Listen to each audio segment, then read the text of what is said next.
नमो तस्से भगवतो अरहतो सम्मा सम्बुद्दस्से नमो तस्से भगवतो अरहतो सम्मा सम्बुद्दस्से नमो तस्से भगवतो अरहतो सम्मा सम्बुद्दस्से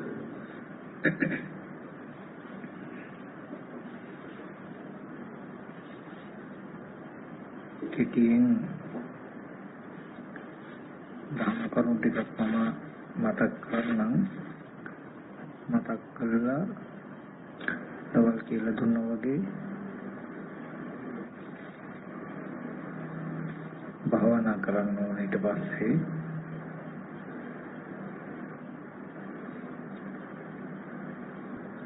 බුදුරජාණන් වහන්සේ සවැත් නුවර ජේතවනාරාමේ වැඩ ඉන්න කාලේ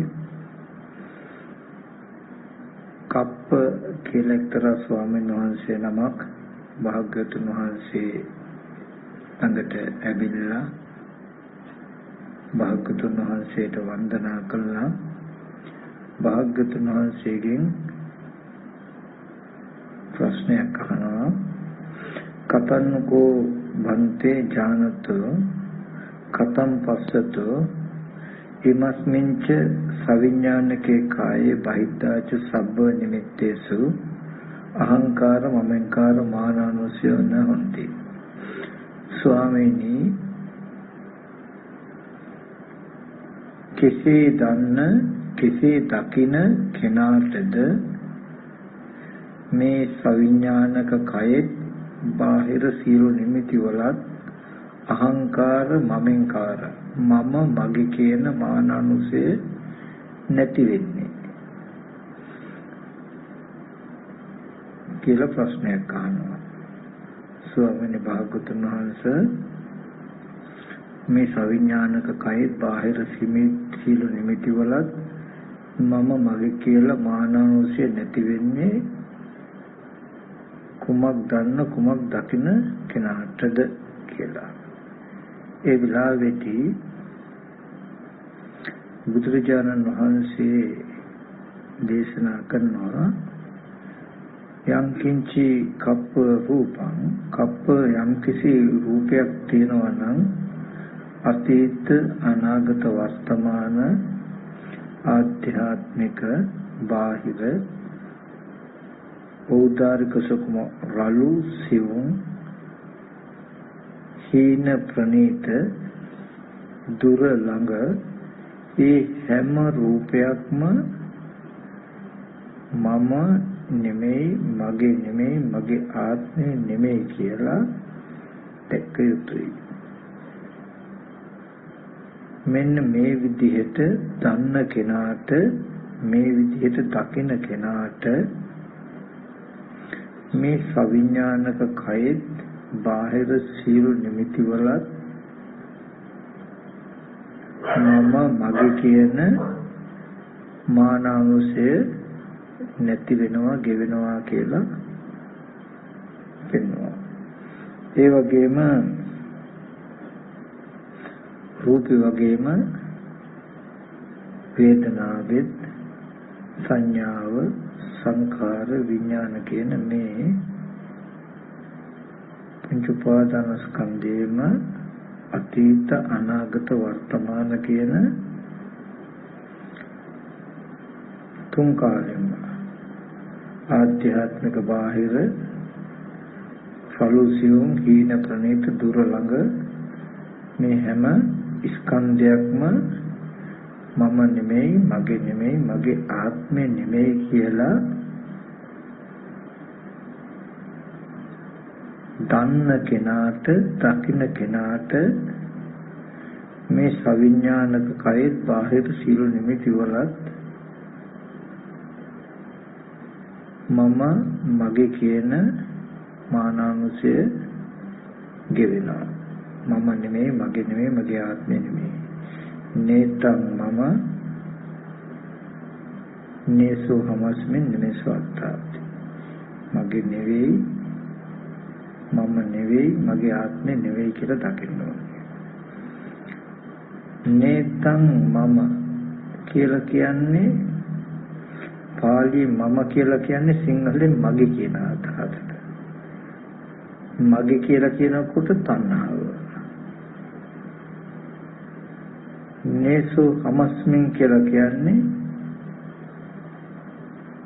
මම කියන අර්ථය. එතකොට මානය.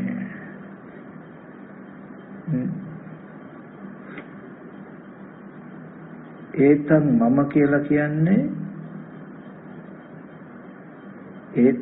කියලා කියන්නේ මගේ කියන එක. තණ්හාව. ඒසෝ හමස්මින් කියලා කියන්නේ මම කියන එක. එතකොට මානෙ. ඒසෝ මේ අත්තාති කියලා කියන්නේ මගේ ආත්මය කියන එක. ඒතකොට දික්කිය. ඒතම් මම ඒසෝ හමස්මින් ඒසෝ අත්තාති කියනකොට තණ්හා මාන දික්ටි කියන කෙලෙස් තුන තමයි ඒකෙන් නිර්වචනය වෙන්නේ. එතකොට නේතම් මම නේසෝ හමස්මින් නෙමෙසෝ අත්තාති. මගේ නෙවෙයි මගේ වූ කිසිම දෙයක් දකින්න එපා. අතීත රූපෙවත් වර්තමාන රූපෙවත් අනාගත රූපවලත් කිසිම රූපයක මගේ වූ රූප දකින්න එපා. මගේ අම්මා මගේ තාත්තා මගේ අයියා මගේ අක්කා මගේ ගෙවල් දොරවල් යාන වාහන වූ රූප එහෙම නැත්නම් මගේ ඇහැ මගේ කන මගේ දිව නාසය මගේ වූ කිසිවක් අතීත ස්කන්ධ ටිකේ වර්තමාන ස්කන්ධ ටිකේ අනාගත ස්කන්ධ ටිකේ දකින්න එපා. එතකොට තණ්හාව නැහැ.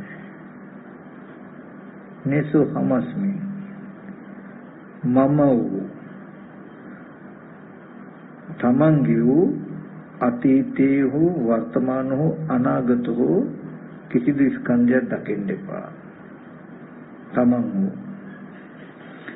තමන්ගේ ආත්මය වූ අතීත ස්කන්ධයක්වත් වර්තමාන ස්කන්ධයක්වත් අනාගත ස්කන්ධයක්වත් දකින්න එපා කියනවා. මෙන්න මෙහෙම අතීත අනාගත වර්තමාන ඕ ආධ්‍යාත්මිකව හරි බාහිරව හරි ඖදාරික කියලා කියන්නේ ඖදාරික රූප කියලා කියන්නේ ඇහැට පෙනෙන රූප, කනට පෙනෙන ඇහෙන ශබ්ද, නාසයට දැනෙන ගන්ධ, දිවට දැනෙන රස, කයට දැනෙන පොට්ටබ්බේ කියන මේ දස රූප ටිකට කියන ඖදාරික රූප කියලා.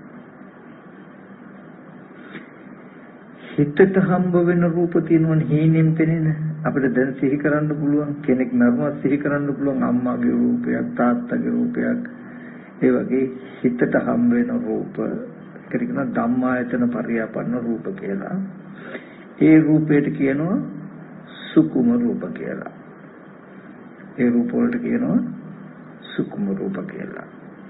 එතකොට ඖදාරික රූප වේවා සුකුම රූප වේවා හීනං වා පනිතං වා.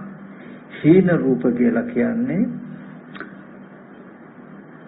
අප්‍රිය හිතෙන, අමනාප හිතෙන, අකමැත්ත හිතෙන, දුර්වර්ණ වූ, කැත වූ, ලෝකය අවමන් කරන රූපයක් වේවා, ශබ්දයක් වේවා, ගන්ධයක් වේවා, රසයක් වේවා, ස්පර්ශයක් වේවා, සිතට සිහි වෙන රූපයක් වේවා, ඒක හීන රූප. ප්‍රණීතයයි සම්මත, ලෝකයේ කැමැති, ප්‍රිය වූ, මනවඩන, සතුට ඇති වෙන රූපයක් වේවා, ශබ්දයක් වේවා, ගන්ධයක් වේවා, රසයක් වේවා, ස්පර්ශයක් වේවා, සිතින් සිහි කරන රූපයක් වේවා, ඒවා ප්‍රණීත රූප. හීනං වා ප්‍රණීතං යන් දුරේ සම්තිකේවා. තමන් ළඟපාත අහල පහල තියෙන රූපයක් වෙන්න පුළුවන්. එහෙම නැත්නම් බොහෝ ඈතක තියෙනවා කියලා හිතෙන රූපයක් වෙන්න පුළුවන්. මෙන්න මේ 11 පොළම හැම රූපයක්ම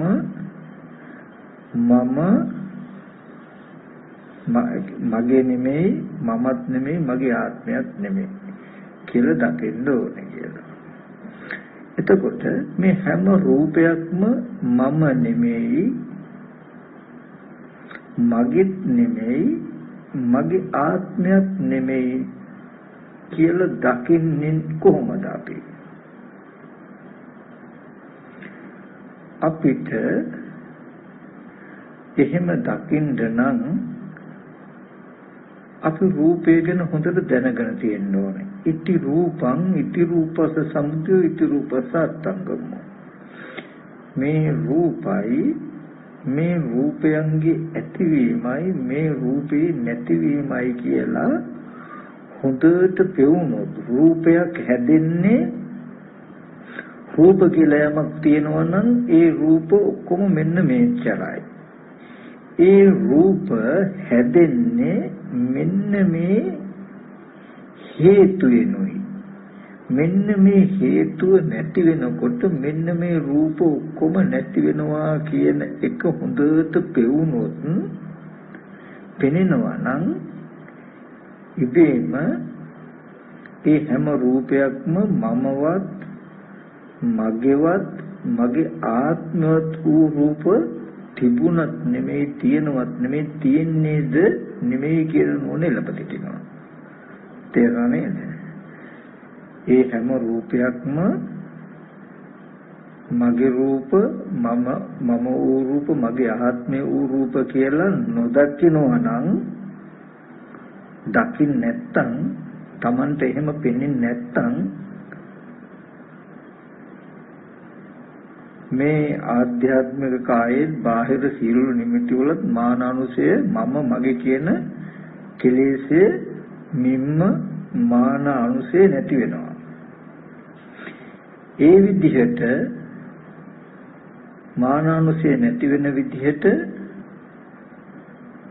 මගෙත් නෙමෙයි, මමත් නෙමෙයි, මගේ ආත්මයත් නෙමෙයි කියලා දකින්න නම් එයා දැකලා තියෙන්න ඕනේ රූපය කියන එක මොකක්ද? හේතු ප්‍රත්‍යයයි. රූපය කියන එක පටිච්ච සමුප්පන්නයි. පටිච්ච කියලා කියන්නේ හේතු කියන එක. සමුප්පන්න කියන්නේ හට ගන්නවා කියන එක. පටිච්ච සමුප්පන්නයි. හේතුන්ගෙන් හට ගන්නවා කියන එක. පටිච්ච සමුප්පාද සහ පටිච්ච සමුප්පන්න කියලා ධර්මතා දෙකක් තියෙනවා. පටිච්ච සමුප්පන්නය පටිච්ච සමුප්පාදයක් වෙනවා. පටිච්ච සමුප්පාදේ පටිච්ච සමුප්පන්නයක් වෙනවා. එතකොට ඒ කිව්වේ පටිච්ච සමුප්පාද කියලා කියන්නේ, සමුප්පාද කියලා කියන්නේ ප්‍රත්‍යයන් උපදවන කියන අදහසින් හේතුව හඳුන්වනවා. ඵලයන් උපදවන අදහසින් පටිච්ච සමුප්පාදයි කියලා. ඵලය හඳුන්වනවා පටිච්ච සමුප්පන්නයි කියලා. අපි කිව්වොත් තාත්තා කෙනෙකුට කියනවා පටිච්ච සමුප්පාද කියලා. ඵලයක් උපදවනවා හේතුව. පුතාට කියනවා පටිච්ච සමුප්පන්නයි කියලා. තාත්තා පටිච්ච සමුප්පාදයක්, පුතා පටිච්ච සමුප්පන්නයි. ඒ පුතාට පුතෙක් උපන්නොත් මේ පටිච්ච සමුප්පන්නයි කියපු එකට කියන්න වෙනවා පටිච්ච සමුප්පාදයි. එයාට ඒ මොනුපුරාට පටිච්ච සමුප්පන්නයි. 100ට සාපේක්ෂව මෙයා පුතා පටිච්ච සමුප්පන්නයක්, මොනුපුරාට සාපේක්ෂව මෙයා පටිච්ච සමුප්පාදයක්. ඒ වගේ හැම දෙයක්ම පටිච්ච සමුප්පාදද වෙනවා, පටිච්ච සමුප්පන්නද වෙනවා. තේරුණා නේද? දැන් පටිච්ච සමුප්පාදයේදී අවිද්‍යාව පත්‍ය සංඛාර, සංඛාර පත්‍ය විඥාන කියන මේ හැම අංගයක්ම පටිච්ච සමුප්පාදද වෙනවා, පටිච්ච සමුප්පන්නද වෙනවා. අවිද්‍යාව පටිච්ච සමුප්පාදයි සංඛාරය පටිච්ච සමුප්පන්නයි. සංඛාරය පටිච්ච සමුප්පාදයි විඥානය පටිච්ච සමුප්පන්නයි. විඥානය පටිච්ච සමුප්පාදයි නාම රූප පටිච්ච සමුප්පන්නයි වෙනවා. ඒ වගේ. එතකොට රූපය කියන එක අපිට හොඳට තේරෙන්න ඕනේ පටිච්ච සමුප්පන්න දෙයක්. මොකද්ද පටිච්ච සමුප්පාදේ? රූපේ. ආහාර ප්‍රත්‍ය. ආහාරය කියන එක පටිච්ච සමුප්පාදයක් නැත්නම් ප්‍රත්‍යක්. ප්‍රත්‍ය සමුප්පන්නයි රූපය. යම් කිසි රූප කියලා යමක් තියෙනවා නම් දැන් අපි මෙච්චර කාලයක්ම හිතාගෙන හිටියේ තියෙනවා නම් තියෙන රූප සත්වයන්ගේ රූප පුද්ගලයන්ගේ රූප මිනිස්සුන්ගේ රූප ගොඩනැගිලි වල රූප කියලානේ නේද? නමුත් ඔය අපේ ලෝකේ ඔය අපේ ප්‍රපංච සංඥාව ඇතුලේ ඔය තමයි මගේ වූ රූපවල ඇති. මම වූ රූපවල ඇති. මගේ ආත්මය වූ රූපවල ඇති තමයි ඒ විස්තරය. නමුත් ඒ මගේ ආත්මය කියන කෙලෙසිට ඉඩ නැහැ. රූපයක සැබෑම ස්වභාවය දැක්කොත්.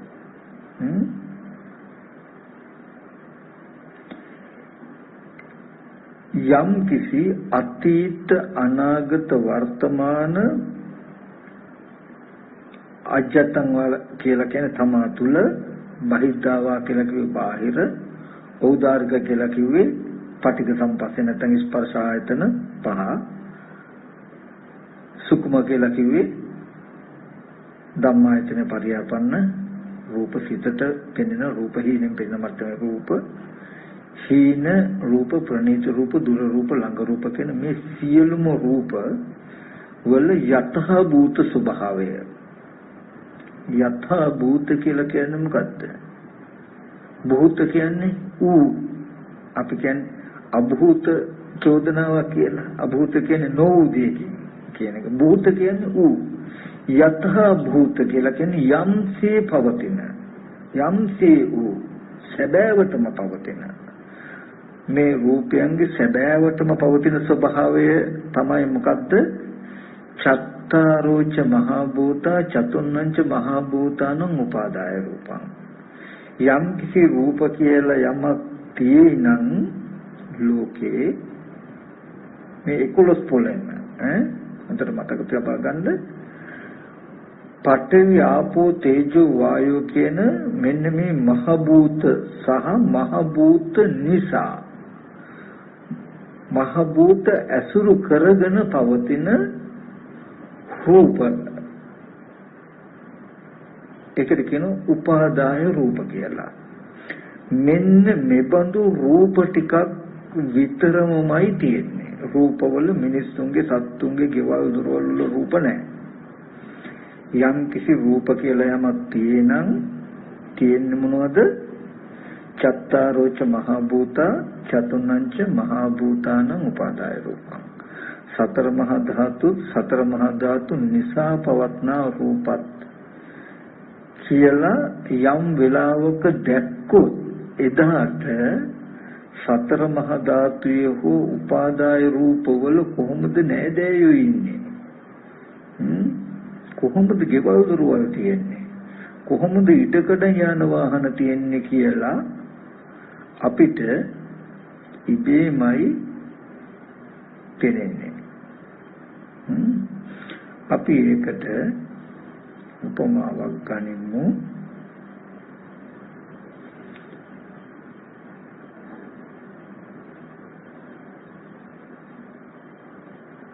අපි කියමු ගඩොල් වැලි සිමෙන්ති ටිකක් අරගෙන අප දික්තියක් බඳිනවා. ගඩොල් වැලි සිමෙන්ති වතුර ওই ටික එකතු කරගෙන අරගෙන බිත්තිය බඳිනවා. හදලා බිත්තිය කපලාදු කළ සුදත් බඳිනවා. දැන් නිකමට අපි හිතමු ඕන දැන් බිත්තිය කියන ටිකට හැදිලා තියෙන්නේ පඨවි ආපෝ තේජෝ වායෝ කියන සතර මහා ධාතුන්ගේ ද්‍රව්‍ය ටික එකතු වෙලා. ඊට පස්සේ මුළු බිත්තියම වැහෙන්න අපි පස්සේ චිත්‍රයක් අඳිනවා. මුළු බිත්තියම වැහෙන්න චිත්‍රයක් අඳිනවා දැන් අපි. ඊට පස්සේ දැන් ඈත ඉඳලා ඇහෙන් බැලුවොත් අපිට පේන්නේ මොකක්ද? චිත්‍රය. දැන් බිත්තිය පේනවද අපිට? නෑ. දැන් බිත්තිය සම්පූර්ණව වැහෙන්න මැදලා තියෙනවා මොකද්ද? චිත්‍රය. ඇහැට පෙනෙනවා චිත්‍රය. හොඳයි. පෙනෙන චිත්‍රය අල්ලන්න කියලා අපි අත දැම්මොත් ගිහිල්ලා අත හැපෙන්නේ මොකේද? බිත්තිය. ගඩොල් වල සිමෙන්තියෙන් කළ බිත්තිය. අතට චිත්‍රය අහුවෙන්නේ නැහැ. ඇහැට බිත්තිය අහුවෙන්නේ නැහැ. තේරුණේ? උපාදාය කියලා කියන්නේ අසුරු කරගෙන පවතිනවා. දැන් චිත්‍රයට කිසිම වෙලාවක තනියම පවතින්න බෑ. බිත්තිය අසුරු කරගෙන දැන් චිත්‍රය කියන එක පවතින්නේ. තේරුණාද? උපාදාය කියලා කියන්නේ චතුන්නංච මහා භූතානං උපාදාය රූපං. සතර මහා ධාතුන් උපාදාය කරගෙන තියෙන රූපය. ඒ රූපෙන් සතර මහා ධාතුවම දැක්ක යුතුයි මිසක ඒ කියන්නේ සතර මහා ධාතුව අත නොහැර ඒ රූපේ පවතින්නේ නැහැ. පවතින්න බෑ. දැන් අපිට චිත්‍රේ නැතුව බිත්තියට තියෙන්න පුළුවන්. බිත්තියක් හෝ යම් ඒ වගේ පුවරුවක් ආධාරයක් නැතුව චිත්‍රයක් තියෙනවද? තියෙන්න පුළුවන්ද? පවතින්න පුළුවන්ද? බෑ. එතකොට චිත්‍රයට කියනවා උපාදාය රූපයක් කියලා. අපි නිකම්ද කිව්වොත් මෙතන බිත්තිය උපාදාය කරගෙන මේ චිත්‍රය පවතින්නේ. බිත්තිය උපාදාය කරගෙනයි චිත්‍රය පවතින්නේ. කිසිම වෙලාවක බිත්තිය එතන තියෙද්දි චිත්‍රය විතරක් ගන්න බෑ. අපිට චිත්‍රය ගන්න නම් ගන්න වෙනවා මොකද්ද එහෙමනම්? බිත්තියත් එක්ක මේක අසුරු කරගෙන පවතින මහ භූත ටිකත් එක්කම. ඇස් ඉදිරි පිටට ආපු හැම රූපයක්ම උපාදාය රූපමයි. ඒ හැම රූපයක්ම මහ භූත ටික බදාගෙනම තිබුණා මිසක මහ භූතයන්ගෙන් වෙන්ව රූප තිබුණේ නැහැ. අපි ওই උපාදාය රූපෙට තව මිම්මක් ගත්තොත්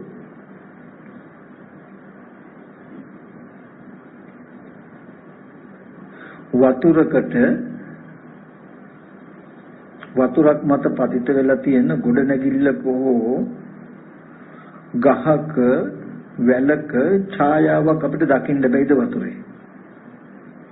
පුළුවන්. අන්න ඒ වතුර මත පතිත වෙලා තියෙන ඡායා රූපයට කියනවා උපාදාය රූපය කියලා. උපාදාය රූපෙට හොඳම මිම්ම තියාගන්න ඒක. ඇහැට පේනවා. හැබැයි අල්ලන්න කියලා අත දැම්මොත් අත ගිහිල්ලා හැපෙන්නේ කොහෙද?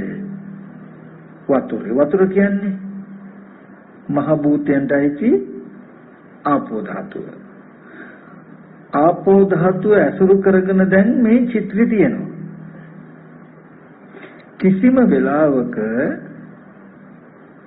කිසිම වෙලාවක වතුර ටිකේ තියෙන මේ ඡායාව අපිට ඔසවලා ගන්න පුළුවන්ද? කිසිම වෙලාවක ඔසවලා ගන්න බෑ. ඉතින් අපිට පෙනෙන දේ ඔසවලා ගන්න නම් ඒක පතිත වෙලා තියෙන ද්‍රව්‍යත් එක්කම අපි කියමු බේසමකට තියෙන වතුරට ඡායාව වැටලා තියෙනවනේ. ඡායාව ගන්න බෑ අපිට බේසමත් එක්ක මිස්සුතේකේ වතුරත් එක්ක මොන්න ඡායාව ළඟට ගත්ත හැකිනේ. ඒ වගේ මේ ඇහැට පෙනෙන හැම රූපයක්ම මහ භූත ටික උපාදාය කරගෙන තියෙන්නේ. කිසිම වෙලාවක මේ පෙනෙන රූපය අපිට ඔසවලා ගන්න බෑ. ළඟට ගන්න බෑ. උපාදාය රූපේ ළඟට ගන්න බෑ. දුරස් කරන්නත් බෑ. ළඟට ගන්නත් බෑ, දුරස් කරන්නත් බෑ. අපිට ඒක ඔසවලා ගන්න බෑ. ඒ රූපය අසුරු කරගෙන තියෙන මහ භූත රූප මිටිය ලං කරනකොට පෙනෙන දේ ලං වෙනවා වගේ පෙනෙන්නේ අපිට. අපිට පෙනෙන දේ ළඟට ගන්න වෙන්නේ මහ භූත ටිකටත් නෑදෑකම් කියාගෙනම ඒකේ තියෙන ආදීනවත් විඳින්නින්ම මිසක එහෙම නැතුව ඇහැට පෙනෙන රූපය අසුරු කරන්න වෙන ක්‍රමයක් නෑ. තේරුණාද? ඒ වගේ එතකොට අපිට ඔන්න ඔය බඳු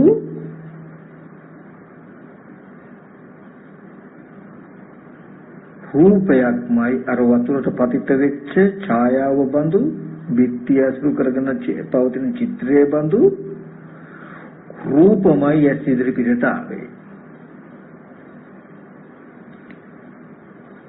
ඒ රූප මහ භූත ටික අසුරු කරගෙන පවතින චිත්‍ර මාත්‍රයක්, රූප මාත්‍රයක් කියලා අපි කවදාවත් ඉගෙනගෙන නැහැ, උගන්වලා නැහැ, දන්නේ නැහැ.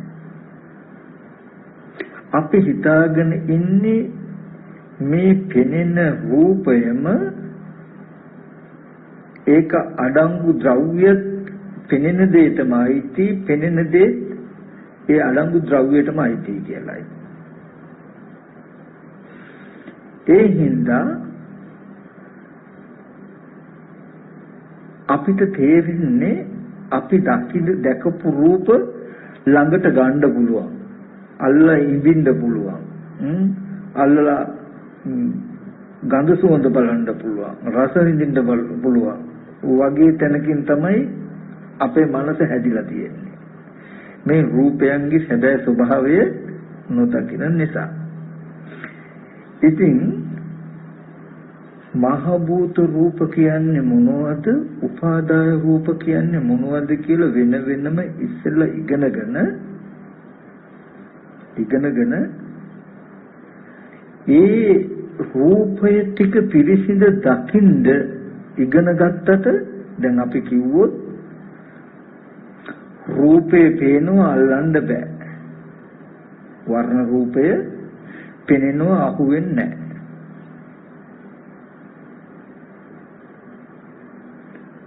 නැහැ. කයට ගැටෙන දේ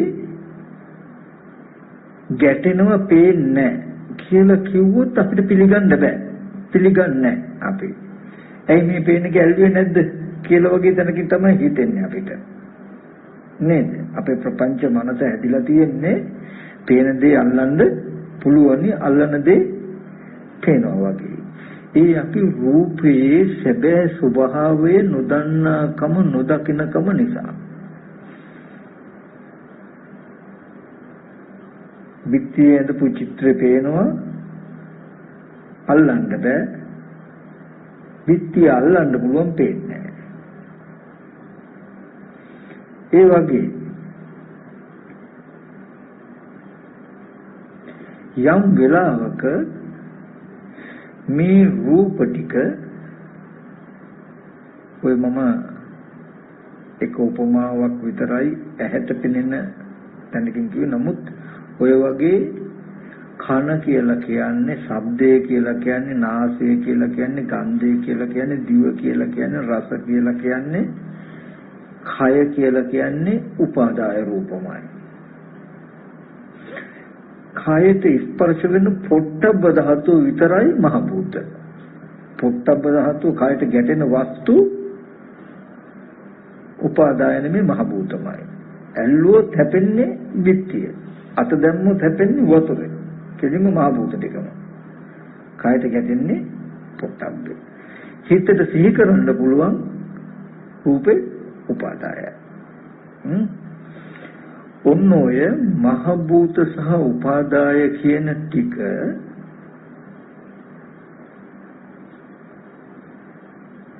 අපිට පිරිසිඳ දකින්න පුළුවන් නම් පිරිසිඳ දැක්කොත් අතීතයේදීත් ඇසිදිරි පිටට ආපු රූප තිබුණා නම් තිබුණු හැම රූපයක්ම මෙබඳුයි. දැන් එන හැම රූපයක්ම මෙබඳුයි. අනාගතයට බලන්න කියලා ගියාමත් හම්බ වෙන්නේ අල්ලන්නවත් බැරි පෙනීමක් විතරක් වෙන රූපයක් විතරයි කියන නුවණ යට එනවා.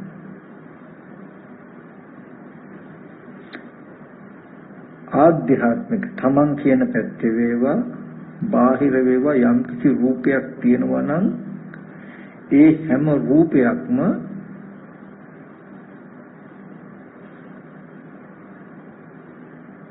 උපාදායයි කියන නුවණ එනවා. කයට ගැටෙන පොට්ටබ්බ ධාතුව විතරමයි මහ භූත නියෝජනය වෙන්නේ. රූප ගුඩවල් වශයෙන් ආයතන වශයෙන් ගැහුවොත් 11ක් තියෙනවා. රූපේ නියෝජනය වෙනවා ආයතන වශයෙන් 11ක.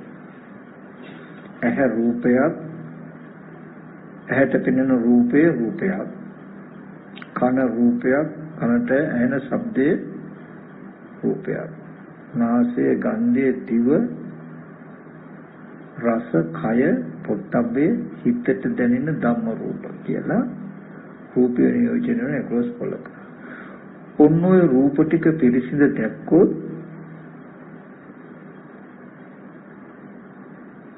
කාම ලෝකේ නැතකම් නැහැ. කාම වස්තු කාම භාණ්ඩ නැහැ. නේතේ කාම යානි චිත්‍රානි ලෝකේ. මේ ලෝකේ චිත්‍ර කාමේ නෙමෙයි. තිත්තන්ති චිත්‍රානි තතේව ලෝකේ. මේ ලෝකේ චිත්‍ර තියෙනවා. දැන් ඔය පෙන්නපු ඔක්කොම රූප චිත්‍ර.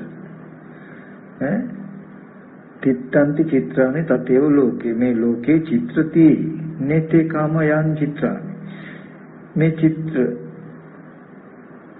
මේ ලෝකේ චිත්‍ර තියෙනවා. ඒවා කාම නෙමෙයි. සංකප්ප රාගෝ පුරුෂස්ස කාමෝ. ඒ චිත්‍ර ආරම්භය පුරුෂයාගේ මනස තුල ඇති සංකල්පයයි රාගයයි දෙකටයි කාම කියලා කියන්නේ. ඔය චිත්‍ර මිනිස්සු කරගෙන පුද්ගලයෝ කරගෙන සත්තු කරගෙන තමන්ව කරගෙන අසුරු කරන්නේ අපේ මනසින්. අපි ඊයේත් මතක් කළා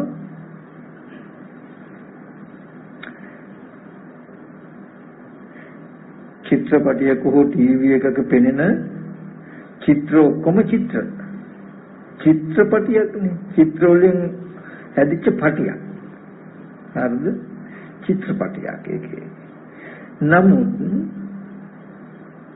නේතේ කාම යන චිත්‍රයන් ලෝකේ ඒ ලෝකේ චිත්‍ර ටිකක් තියෙන්නේ. කාමයක නෑ. ඒ ආරම්භය සංකප්පෝ කාමෝ රාගෝ කාමෝ සංකප්ප රාගෝ කාමෝ. ඒවා ද්‍රව්‍ය හැටියට පුද්ගලය හැටියට කෙනෙක් දේවල් හැටියට අපේ මනස තුල හදාගත්ත මෙන්න මේ ගොට්ටයි ගොන්නයි කාමය කියලා කියන්නේ. අපේ මනසේ තියෙන කාම වස්තුව කාමය අර චිත්‍රය මත පතිත කළාම ඒකට කියන වස්තු කාමය කියලා. එතකොට මේ චිත්‍රයෙන් අපිට කෙනෙක් වෙනවා. ඒක දැන් ටීවී එකේ තියෙන රූපයටත් බලලා අඬන්න පුළුවනි. සතුට වෙන්න පුළුවනි. නේ? අතීත අනාගත වර්තමාන කියන තුන් කාලෙම ඇසිදිරි පිටට ආපු චිත්‍ර රූප තිබුණා නම් ටීවී එකේ උපමාවට බඳු උපමාවෙන් තබා ගන්න ඒබඳු රූපමයි ආවේ. ඒබඳු රූප ඇතුලේ සජීවීව පුද්ගලයෝ හිටියද? ඉන්න පුළුවන්ද? බෑ. එහෙනම් අපිට ඒබඳු රූප ඇතුලේ සජීවී පුද්ගලයෝ ඉන්නවා තියෙනවා කියන හැඟීමක් අද දවසේ තියෙනව නේද අපිට? ඒබඳු හැඟීමක් එක්ක තියෙන ඇලීම් බැඳීමකුත් අපේ මනසේ තියෙනව නේද? මෙන්න මේ ටිකයි පංච උපාදාන ස්කන්ධ ලෝකේ කියලා කිව්වේ. මෙන්න මේ ඇලීම් බැඳීම් එක මේ රූප සත්වයන්ගේ පුද්ගලයන්ගේ දේවල් කාරණා වෙච්ච රූප ටිකක් තියෙනවනේ. ඒ වැනි ආදරේ සෙනෙහස කියන ටික අම්මා මරුණා තාත්තා මරුණා දුව පුතා මරුණා කියලා අපිට අඬන්න වැළපෙන්න පුළුවන් සම්පූර්ණ කතාවක්. සැබෑවටම ජීවත් වෙන කෙනෙක් ඇති බවට සජීවීකරණ කරපු ලෝකයක් ඇති ගතියක් අපේ මනස තුල තියෙනවා. මෙන්න මේ මනස තුල තියෙන මේ පංච උපාදාන ස්කන්ධය කියන මෙන්න මේ ගතියටයි බුදුරජාණන් වහන්සේ දුක්ඛ සත්‍ය කියලා කිව්වේ. ඔය දුක්ඛ සත්‍ය නැත්තම් ඔය පංච උපාදාන ස්කන්ධ ලෝකේ තොර වලට හොඳට තේරෙන්න ඕනේ අතීත අනාගත වර්තමාන කියන තුන් කාලෙම යම් කිසි රූප ටිකක් තිබුණා නම් ඒ හැම රූපයක්ම ටීවී එකේ තිබුණු රූප බඳු, ජලයේ පතිත වෙච්ච රූප බඳු, බිත්තියක ඇඳපු චිත්‍රයක් බඳු ඌ රූප ටිකක්ම තිබුණේ. අතීතයේ තිබුණේ දැන් තියෙන්නේ අනාගතයට හම්බ වෙන්නේ ඒ බඳුම රූප. ආධ්‍යාත්මිකත් බාහිරත් ඒ බඳුම රූප. අන්නේ ඒ රූපේ ඒ ස්වභාවය ඕගොල්ලන් යම් දවසක දැක්කොත් එදාට මේ ශරීරේ මම කියන මේ සියලු නිමිති වල මගේ කියන මෙන්න මේ මානනුසය ගෙවෙනවා. තේරුණා නේද? බුදුරජාණන් වහන්සේ දේශනා කළේ එමස්මින්ච සවිඥානිකේ කායේ බහිද්දාච සබ්බ නිමිත්තේසු අහංකාර මමංකාර මානානුසය නොහොಂತಿ. කොහොම දකින්න කෙනාටද අතීත අනාගත පච්චුප්පන්නං වා අජත්තං වා බහිද්ධා වා ඕලාරිකං වා සුඛං වා හීනං වා පනිතං වා යන්දුරේ සම්තිකේ වා සබ්බං රූපං නේතම්මම නේසෝ හමස්මින් නේසෝ අත්තාති ඒව මේතං යතහ භූතං සම්මප්පඤ්ඤාය දත්තබ්බා. මෙන්න මෙහෙම ඇත්ත ඇති ඇටිය නෝනින් දැක යුතුයි. දැන් මේ අපි දකින්නේ අපිට ශ්‍රද්ධාව ඇති වෙන්නේ තථාගතයන් වහන්සේ කෙරෙහි සුවක්ඛාතෝ භගවතර ධම්මෝ භාගතුන් වහන්සේ මනාවකට දේශනා කරලා තියෙනවා කියලා අපිට මේක ඇත්තයි කියලා පේන්නේ නැහැ. කියන්නේ ටීවී එකේ ඇස් ඉදිරි පිටට ආපු රූපය අපි නිකමට කිව්වොත් තථාගතයන් වහන්සේගේ වචනකින්ම ටීවී එකේ ඇස් ඉදිරි පිටට ආපු රූපේ සත්‍යයක් පුද්ගලෙක් නෙවෙයි. ඒ ආරම්භය සත්ත්ව පුද්ගල හැඟීමක් සත්‍යංගේ පුද්ගලයන්ගේ රූප ටිකක් තමන්ම හදාගෙන ජරා මරණ දුක් විඳින්න තමනුයි කියලා බුදුරජාණන් වහන්සේ පෙන්වුවා. කිව්වොත් අපිට ඒක තේරෙන බුදුරජාණන් වහන්සේ පෙන්නනකොට අපිටත් තේරෙනවා ඇත්තනේ. ටීවී එකේ වීදුරු ඇතුලේ මිනිස්සු නැහැ. සත්‍ය පුද්ගලයෝ නැහැ. වයර් කන්ඩෙන්සර් ට්‍රාන්සිස්ටර් වගේ කිය ඔය කැලි ටිකක් තමයි තියෙන්නේ කියලා අපිට හොඳට පේනවා. ඒ බඳු තැනක ඒ රූපේ දිහා බලන අරමිනියට පිහියෙන් එන්න නේද අනේ අර ළමයට කරපු වෙනස්කම නේ අර මිනිස්සු අහිංසකයි කිය අපි සත්පුද්ගල භාවයෙන් දුක් විඳින්න පුළුවන්කමක් අපිට තියෙනවා. ඒතර බුදුරජාණන් වහන්සේ දේශනා කළොත් මේ දෙක වෙන් කළා. ඇස් ඉදිරි පිටට හම්බ වුණේ අතීතයේදී දැකපු චිත්‍රපටි වල තිබුණු රූපයකුත් දැන් දකින චිත්‍රපටි වල රූපයකුත් අනාගතයේ පෙනෙන චිත්‍රපටි වල රූපත් සමානවමයි. හැමදාම ඒ රූප වල ඇත්ත නොදන්නා කම නිසා ඒ රූපය හිතෙන් හදාගෙන හිතට අරගෙන ඒ රූපය කෙනෙක් පුද්ගලයෙක් සත්‍යයක් කළ හිතින් ගන්න එකට තමයි පංච උපාදාන ස්කන්ධයට උපාදාන වෙනවා කියලා කියන්නේ. එතකොට පංච උපාදාන ස්කන්ධ ලෝකේ. පංච උපාදාන ස්කන්ධ ලෝකේ කියනකොට ඒකේ තියෙනවා ඒ පංච උපාදාන ස්කන්ධ ලෝකේ අම්මල තාත්තල දුවල පුතාල නෑදෑයෝ රන් රිදී බොහොම වටිනා වස්තු ගොඩ තියෙනවා පංච උපාදාන ස්කන්ධ ලෝකේ.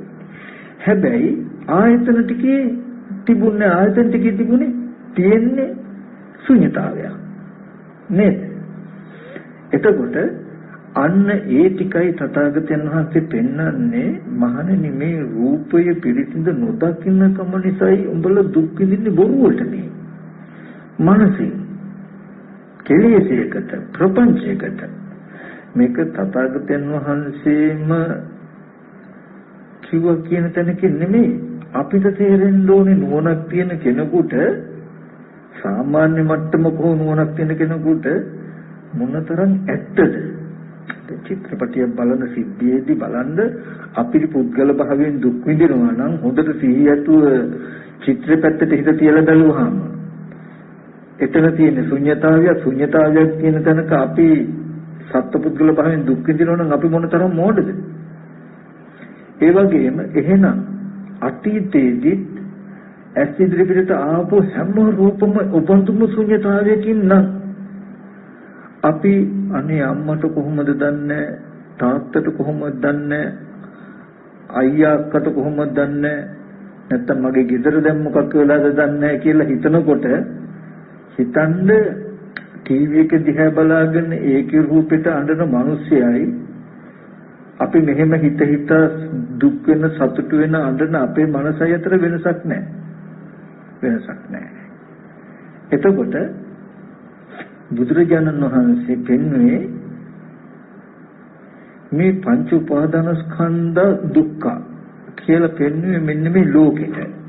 මනස තුල අම්මා තාත්තා අයියා අක්කා දුව පුතා නෑදෑයෝ ඉන්නවා කියලා පෙනෙන ලෝකෙට. ඔය දුක්ඛ පංච උපාදානස්කන්ධ ලෝකය ඇතිවලා තියෙන්නේ ඇහැට පෙනෙන රූපයේ ඇත්ත නොදන්නා කම නිසා රස විඳ ගැනීම අනුව බලපු කම නිසායි. ටීවී එකට පතිත වෙච්ච රූපේ ඇත්ත දැක්කෙත් නෑ, ඇත්ත බලන්න අපිට ඕන කමක් තිබුණෙත් නෑ. නමුත් කකුල ඇස් ඉස්සරහට දාගෙන ඉන්නවා වගේ ඒ පැත්තටම නැඹුරු වෙලා ඒ තුලම හිත අඳුරපු වැරද්දටයි මනස තුල පැත්තකට ගියාම හොඳ චිත්‍රපටි කතාවක් අපිට ඉතුරු වෙනව නේද? ඉතුරු උනේ ඇහැට පෙනෙන රූපේ අවිද්‍යාවගේ වැස්ම දුර වෙලා තණ්හාව නැති වුණොත් මේ පංච උපාදාන ස්කන්ධ ලෝකේ දුකෙන් මිදෙනවා.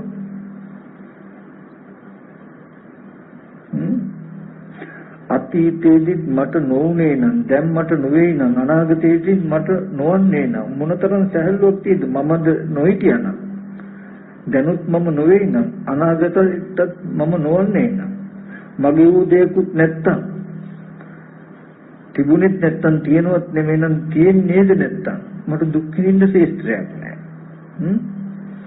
එතකොට මේ විදිහට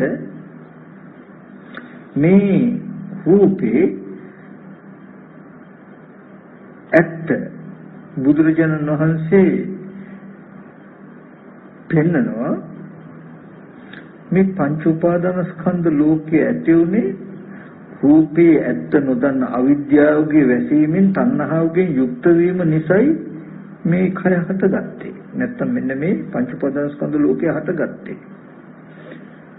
අවිද්‍යාවගේ වැස්ම දුරු වුණොත් තණ්හාව නැමැති විස දෝෂය අතහැරෙනවා.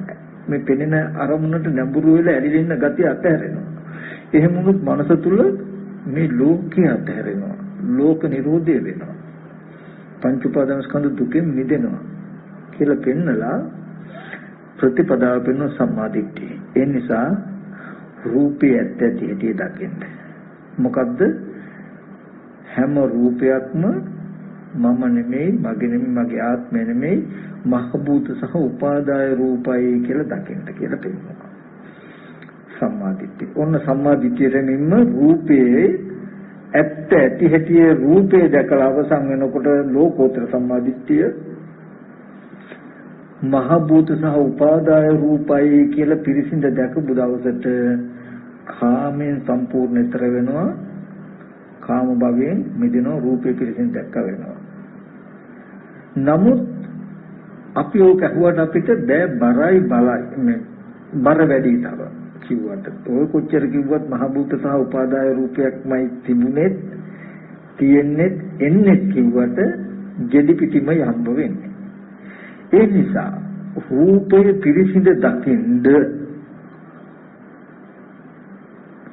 පිරිසිඳ දකින්ද උපකාරක ධර්මයක් හැටියට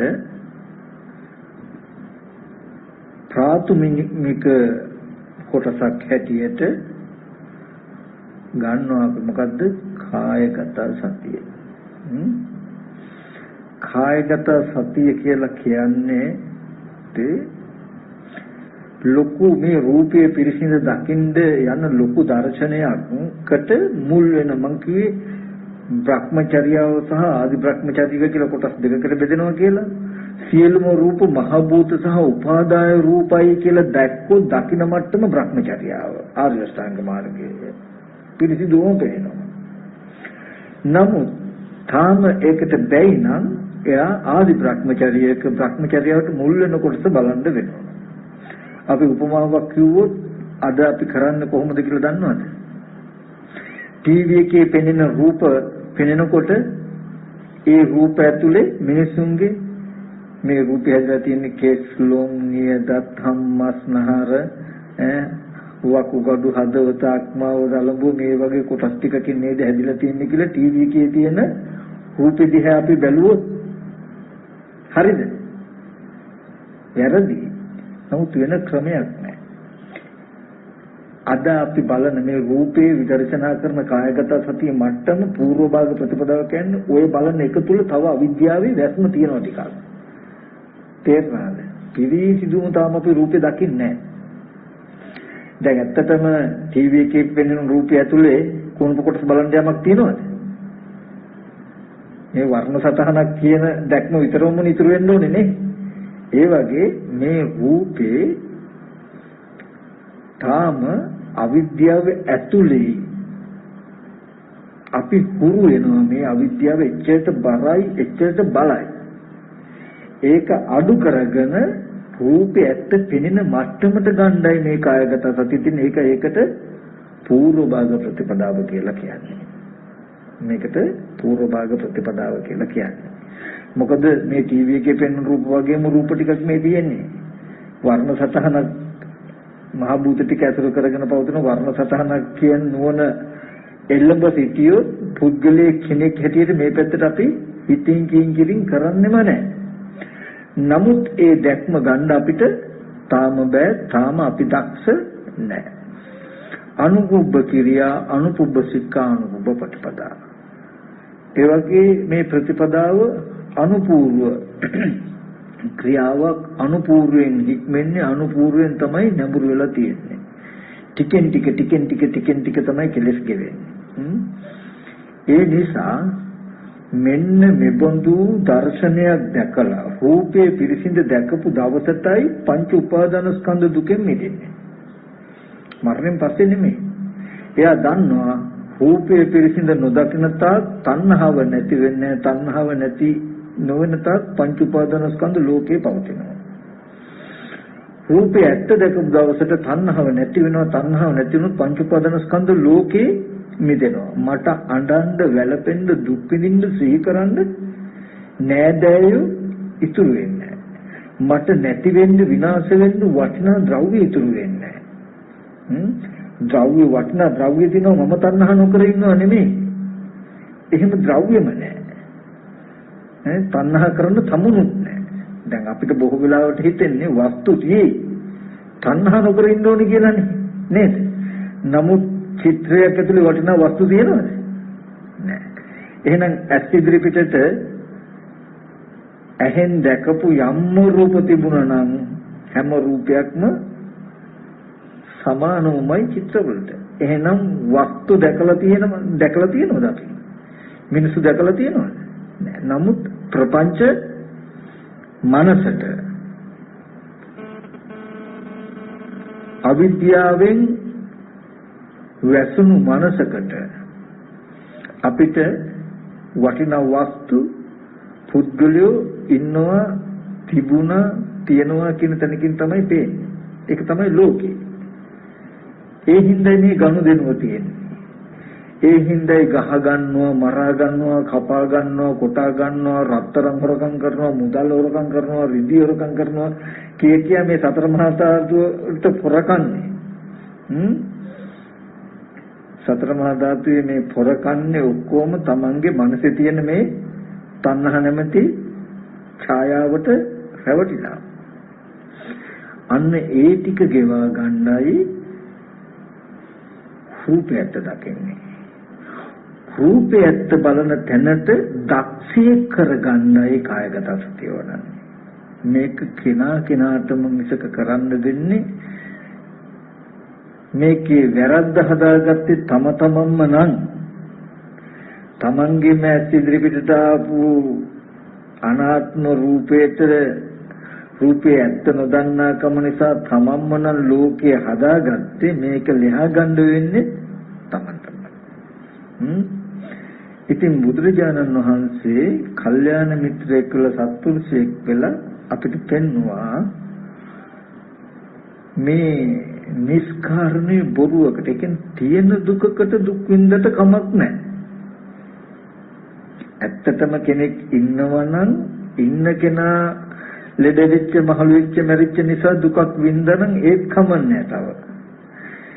නැති තැනක ප්‍රපංච ටිකකින් දුක් විඳින එකයි තණ්හාව නිසා මේ දුක එන්නේ. කෙලෙස් ටික නිසා විඳින මේ දුකක් තියෙන්නේ.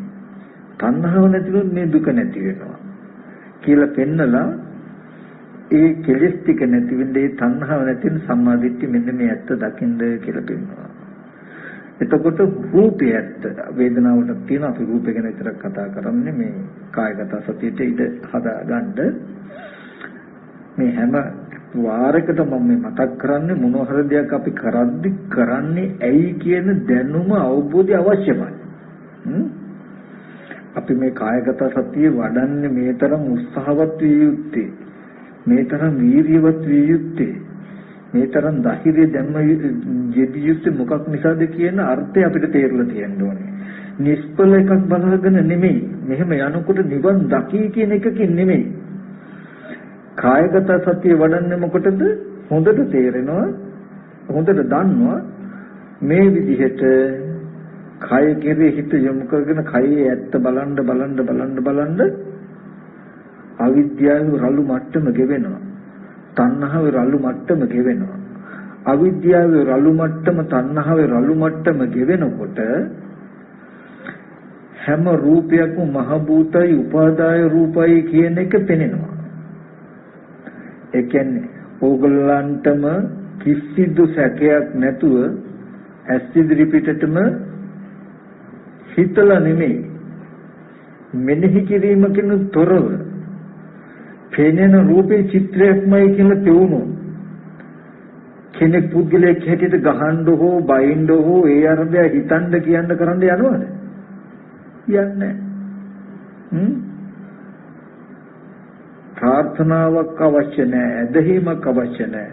ඔගොල්ලෝ සතිපට්ඨානේ වැඩුවොත් මේ රූපයන්ගේ සැබෑ ස්වභාවය පේනවාමයි. ඕනම එකක් කියන්න. පුළුවන් නම් සත්ව පුද්ගල භාවයේ හිතට දැනෙන්නේ නැති විදිහට ටීවී එකක රූප බලන්න. එහෙම බලන්න පුළුවන් නම් ඔයගලන්ට මේ රූප ටිකක් බැලුවේ හැකියි. මේ රූප වල තේමට්ටම පේනවා. දැන් හොඳට පේනවනේ ටීවී එකේ තියෙන රූපේ කෙනෙක් නෙමෙයි කියලා. නමුත් ඒ රූපේ කෙනෙක් පුද්ගලයෙක් නෙමෙයි. කෙනෙක් පුද්ගලයෙක් හැටියට තමන්ට තේරෙන්නේ පෙනෙන්නේ නැතුව රූපේ පවතින සැබෑම ස්වභාවය මේ චිත්‍රයක් කියන එක දකින්න පුළුවන් විදිහේ මට්ටමක් හදාගෙන ටීවී එකක් ගාවට බලන්න. ඕගලන්ට බලන්න කතාවක් නැති වෙයි. චිත්‍රපටියක් නෑ එතකොට. ඒකේ පුද්ගලය පෙනෙන්නේ නැත්තම් මේ ඇහැට පෙනෙන එකේ පෙනෙන්නේ නැහැ. මේ ඇහැට පෙනෙන එකේ පුද්ගලය පෙනෙන තාක් චිත්‍රපටියේ ඕගලන්ට කෙනෙක් පෙනෙනවා. එතකොට මේ කායගත සතිය වඩන්නේ කොයිතන දක්වාද? මොකටද? රූපේ පිළිසිඳ දකින්න. ඇයි රූපේ පිළිසිඳ දකින්නේ? මොකටද රූපේ පිළිසිඳ දකින්නේ? රූපේ පිළිසිඳ නොදැකීම නිසා යම් රූපය ආරම්භය තණ්හාවක් තණ්හාව වශයෙන් හැසිරලා පංච උපාදානස්කන්ධ දුකක් හැදුනා නම් මේ රූපයේ පිළිසින් දැක්කපු දවසට තණ්හාව නැති වෙලා මේ පංච උපාදානස්කන්ධ දුකෙන් මිදෙනවා කියන නුවණ තියනවා දන්නවා. ඒ කියන්නේ හොඳටම තේරෙනවා එයාට පෙනෙන රූප ඔක්කොම මෙහෙම පෙවුනොත් නෑදෑකම් නෑ නෑම රූපෙකම. හිතිනවද නෑදෑකම්? පංච උපාදානස්කන්ධ දුකෙන් මිදෙනවා කියන එක එයාට මේ දර්ශනෙන්න පේනවා. ඒ කියන්නේ ටීවී එකේ පෙනෙන රූප වගේ ඔක්කොම රූප ටික පෙවුණු. අතීතයේදී නෑයෝ හිටියන්නේ නෙමෙයි, දැන් ඉන්නවත් නෙමෙයි, අනාගතයේද ඉන්නේද නෑ. මමද හිටියන්නේ නෙමෙයි, ඉන්නවත් නෙමෙයි, ඉන්නේද නෑ කියන ටික එළඹ සිටිනවා. ඒ නිසා මේ ජරා මරණ දුකෙන් මිදෙන්න දරන උත්සාහය තාපෙන් ගතු අජරාමර බව. අජර කියලා කියන්නේ ජරාවක් නෑ, අමර කියලා කියන්නේ මරණයක් නෑ. ජරා මරණ තියෙන්නේ සත්ත්ව පුද්ගල ආත්මීය වූ දේවල් වල. ජරා මරණ තියෙන්නේ රන් රිදී මුතු මැණික් ආදී වස්තු වල. ද්‍රව්‍ය කාරණා වස්තු පුද්ගලයෝ දේවල් වල තමයි ජරා මරණ තියෙන්නේ.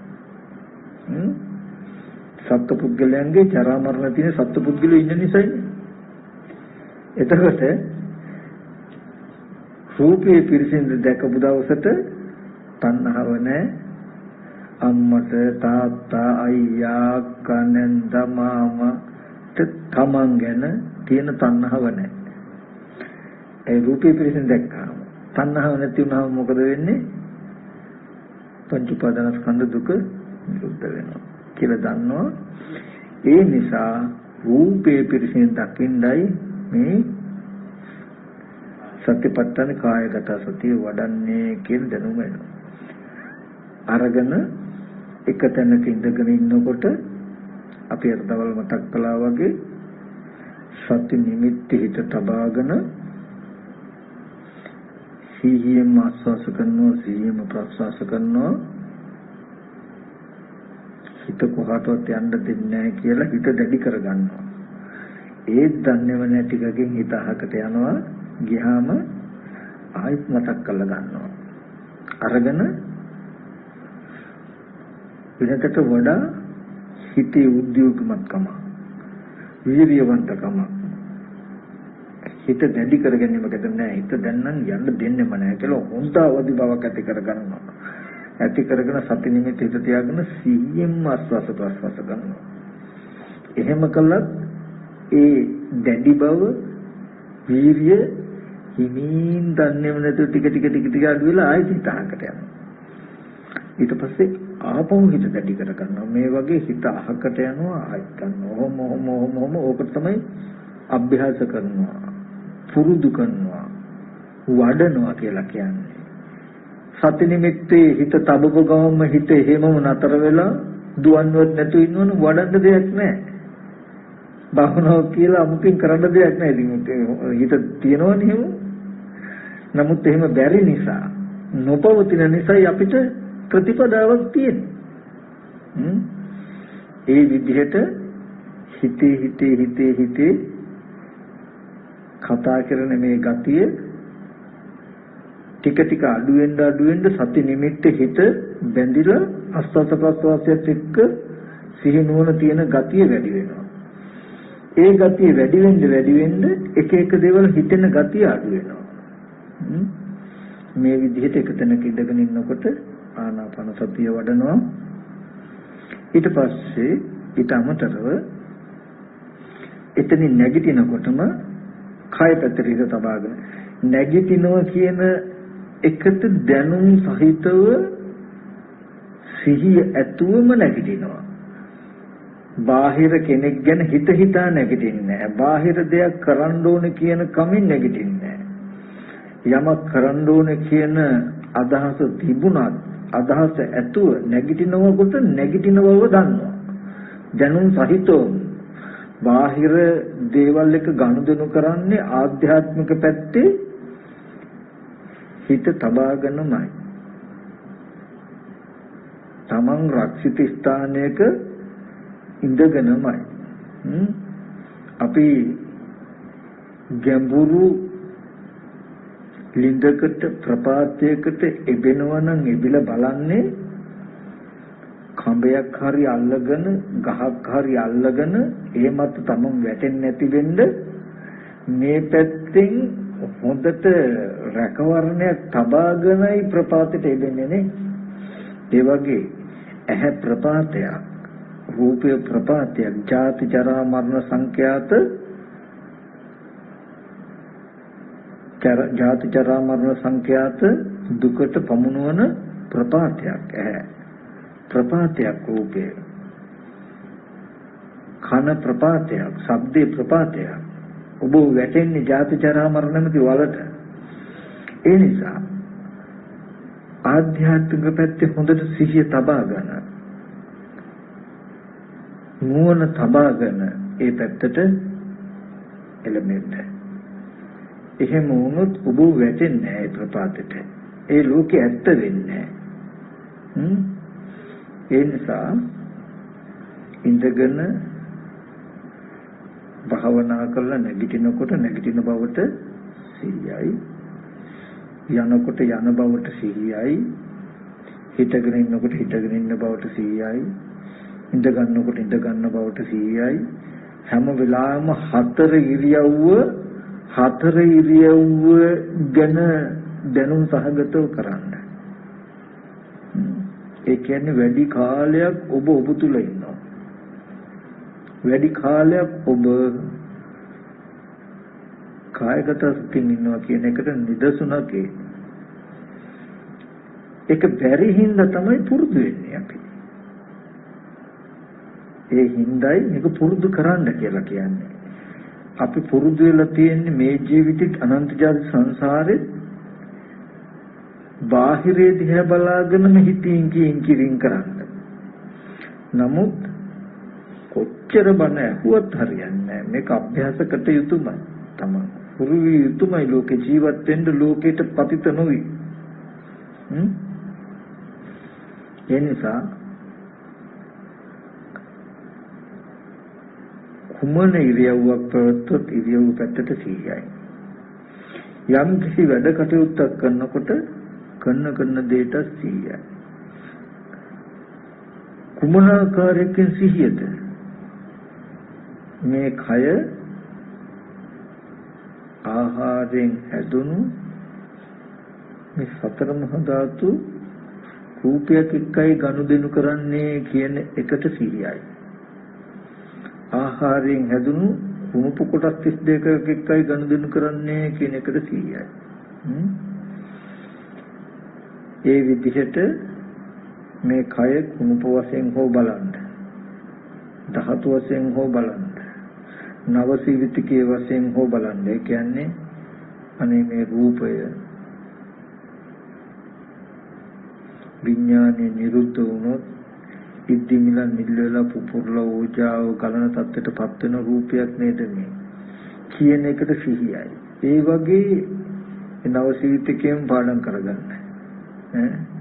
පාඩම් කරගෙන ඒ හැම ගතියක්ම මේ ශරීරෙට ආදේශ කරන තාම මේ தත්ත්වයටපත් නොවුණු මේ කය මේ தත්ත්වයටපත් වෙන්න පුළුවන් එකක් නේද මේ කියලා. කොහොම බලන්න මේ කය මම කියලා අසුරු කරපු ගතිය ගෙවෙනවා, අඩු වෙනවා. මගේ තව සත්‍ය පුද්ගලයෝ කියලා අසුරු කරපු ගතිය ගෙවෙනවා. ඒ ගෙවෙන්න ඔයගලන්ට මේ රූපේ සැබෑ ස්වභාවය ටික පෙනෙනවා.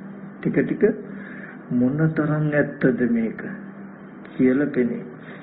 රූපය හොඳටම පිරිසිදු දැකපු දවසට ඕගොල්ලොම කියන වචනයක් තමයි අපි උදේ හවස වන්දනා කරන්නේ. මොකද්ද? සුවක්ඛතෝ භගවතා ධම්ම.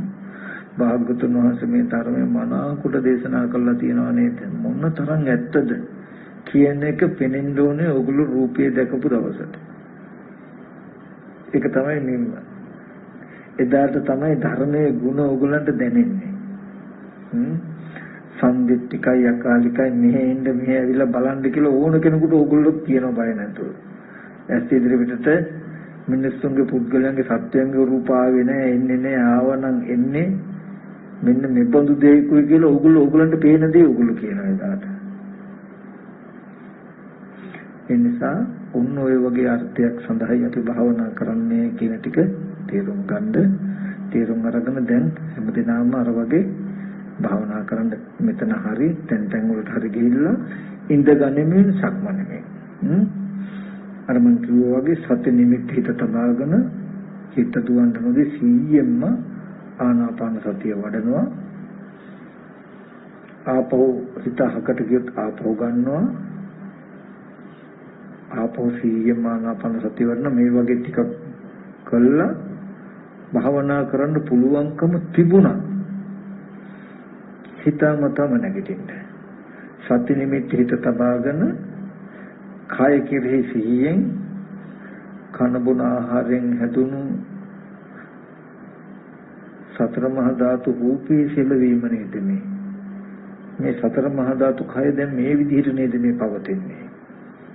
මේ සතර මහා ධාතු කය දැන් මේ චේතනාවෙන් පිළියෙල වෙලා නේද මේ තියෙන්නේ කියන ආකාරයේ යෝනිසෝ මනසිකාරයකින් කුමන හෝ කෙලෙස් ගෙවෙන මනසිකාරයකින් සක්මන් කරන්න ටිකක් ඉස්සරහට සති නිමිති තබා ගන්න ඉස්සරහට යන්න බහුව වෙන්න මේ විදිහට විනාඩි 15ක් විතර සක්මන් කළා ආපහු ඉඳගන්න. ඉඳගෙන ආයත ආනාපාන සතිය වඩනවා. ඒ වෙලාවේදී විදර්ශනා කරනකොට යන්න ඕනේ. ආනාපාන සතියට අමතරව විහිසක් වගේ දැනෙනවා නම් ආනාපාන සතිය පොඩ්ඩක් අතහැරලා මේ කයේ කුණුපු කොටස් වශයෙන් ධාතු වශයෙන් ඉඳගෙන ඉන්නකොට බැලුවට කමන්නේ. එහෙම හෝ ආනාපාන සතිය හෝ වඩනවා. නැගිටට පස්සේ සති නිමිත්තේ තතරින්නේ ආනාපාන සතිය අහුවෙන්නේ සති නිමිති තබාගෙන කය අනාත්ම ආහාරයෙන් හැදුණු සතර මහා ධාතු කයේ පැවැත්ම සිහිනුවණින් සක්මන් කරනවා. මේ කය මම කියන හැඟීම කයට බැහැලෙන්නේ නැති වෙන විදිහට මම ඇවිදිනවා මම සක්මන් කරනවා මම යනවා එනවා කියන හැඟීම ගෙවෙන විදිහට ඉඳගෙන සක්මන් කරනවා. ওই විදිහට ඉඳගනිමින් සක්මනමින් භාවනා කටයුතුයි මෙතන ඉඳලා